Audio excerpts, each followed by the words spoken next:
Le marché ne plie pas devant votre espoir. Il anéantit la médiocrité, sans préavis, sans remords. Vos produits, ou votre âme, sont dévorés dans le creuset de l'indifférence. Dans un cosmos saturé, la valeur est un mirage, ou une souveraineté conquise. Mais avant de plonger dans l'histoire de cette titanide, sachez ceci. Un secret interdit, capable de transformer votre chaos moderne en maîtrise absolue, vous sera révélé, mais seulement à la fin de cette descente. Mais au milieu de cette boucherie silencieuse, une titanide s'est élevée. Helena Rubinstein, une force implacable, forgée dans l'infortune, qui a saisi l'abîme de la perception humaine. Elle a dévoilé un savoir brutal, un arcane de la valeur. C'est son héritage caché. Née dans un village polonais, une existence de privation, elle n'a pas imploré le destin. Helena a forgé le sien. Sans naissance dorée, sans mentor, juste une faim insatiable d'ascension. La nécessité fut sa première maîtresse cruelle. Elle a émigré en Australie, un continent sauvage, loin des salons européens. Elle a apporté avec elle des pots de crème fait maison, une relique familiale, un baume contre le soleil impitoyable. Ce n'était pas un produit, c'était une promesse murmurée. L'élite australienne, assoiffée de distinction, n'a pas vu dans ses pots un simple onguent. Elle y aperçut un lien avec l'Europe lointaine, avec un raffinement qui lui était refusé. Helena a compris, la valeur ne réside pas dans l'objet, mais dans ce qu'il représente. Elle ne vendait pas de simples cosmétiques. Elle vendait du statut, du mystère, l'accès à un savoir presque interdit. Un prix exorbitant pour un pot de crème? Inimaginable pour certains, inéluctable pour d'autres. C'était le prix de l'appartenance, de l'exclusivité. Ceci n'est pas une leçon de marketing bas de gamme. C'est un manifeste sur l'alchimie de la perception. Comment transformer le commun en convoité, l'accessible en intouchable. Le secret est l'ingénierie du désir, non la simple offre. Helena a étudié l'anatomie de la peau avec une obsession scientifique. Elle n'acceptait pas le superficiel. Chaque formule était un traité, chaque ingrédient, une révélation. La science était son encre, sa vérité indéniable. Elle est revenue en Europe, non comme immigrante, mais comme émissaire d'un nouveau culte de la beauté.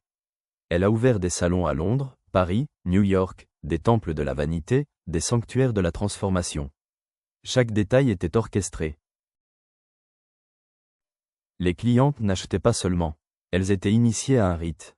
Consultation personnalisée, diagnostic précis, un traitement adapté.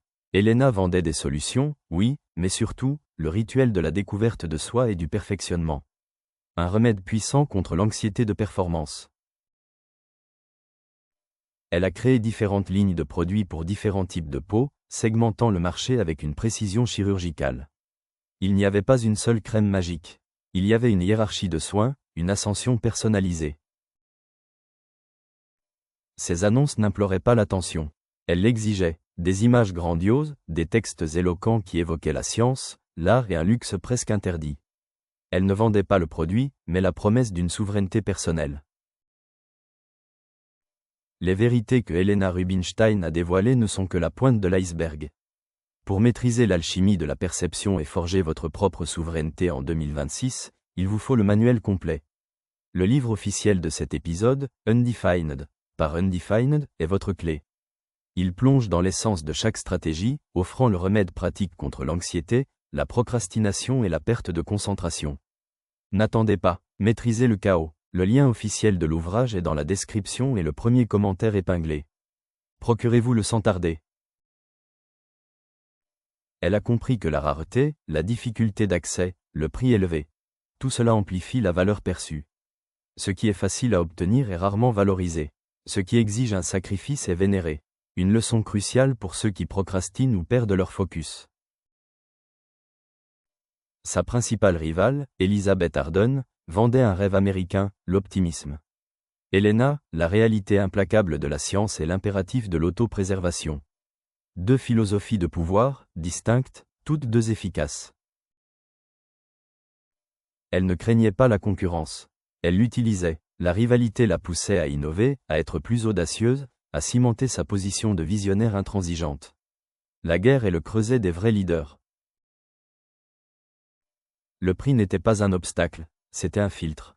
Une barrière pour les médiocres, une invitation pour ceux qui comprenaient le vrai coût de la distinction. Elena ne cherchait pas des clients, elle cherchait des adeptes, des disciples. Sa marque n'était pas un simple logo, c'était un blason, symbole d'un héritage, d'une philosophie, d'un standard d'excellence inatteignable. Elena a bâti un empire sur la roche de la perception méticuleusement sculptée. Elle ne se souciait pas de plaire à tout le monde. Elle savait que son créneau était restreint, mais puissant. La loyauté de quelques-uns vaut plus que l'indifférence de beaucoup. Concentrez-vous sur les titans qui cherchent votre vérité. Ces produits étaient enveloppés dans des emballages qui étaient des bijoux, pas de simples récipients. Chaque flacon, chaque pot, était une œuvre d'art, un objet de désir en soi. La forme communiquait la valeur avant même le contenu. La communication de valeur, par conséquent, n'est pas un artifice. C'est la vérité nue de votre propre croyance en ce que vous offrez. Si vous n'êtes pas convaincu de votre souveraineté, comment espérez-vous que le monde la reconnaisse ? Ceci est crucial pour surmonter la perte de focus. La leçon d'Elena ne concerne pas ce que vous vendez, mais la légende que vous construisez. Le mythe que vous instillez dans l'esprit de vos élus. La valeur est une construction psychologique, non une métrique objective. Elle a compris que le temps ne détruit pas la valeur authentique, il la façonne. Ce qui est de haute valeur transcende les tendances, les modes passagères. Cela devient intemporel, un pilier inébranlable dans le marécage de l'éphémère. Le paradoxe est brutal. Pour être universellement désiré, vous devez d'abord être exclusif. Pour être aimé par beaucoup, vous devez être craint ou vénéré par peu. C'est l'équation de la domination. Votre produit n'est pas un article sur une étagère. C'est un portail, un accès à un monde d'aspiration, à un statut qui transcende le tangible. Elena a transformé les crèmes en symbole d'une vie inaccessible à la plupart. L'application pratique est implacable. Plongez dans la psyché de votre public d'élite. Qu'est-ce qu'il désire secrètement ? Quel abîme de désir votre produit ou service peut-il combler ? Ne demandez pas ce qu'ils veulent. Montrez-leur ce dont ils ont besoin pour leur ascension. Un antidote direct à la procrastination et à la perte de focus. Créez le rite, non la transaction. Créez l'héritage, non la vente. Créez la légende, non la marchandise.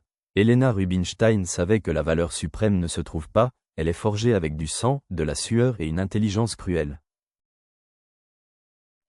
Êtes-vous prêt à entrer dans le creuset, à affronter la médiocrité du marché avec votre vérité ? Êtes-vous prêt à forger votre propre valeur, implacable et incontestable ? La souveraineté n'est pas donnée, elle est conquise. Elle vous appartient de droit, si vous avez l'estomac de la prendre. Si vous avez l'estomac pour la vérité, le Substack de l'Athénéum est votre prochaine étape vers la maîtrise. Commentez, domination, si vous avez survécu jusqu'ici et êtes prêt pour l'appel. Le voyage ne fait que commencer.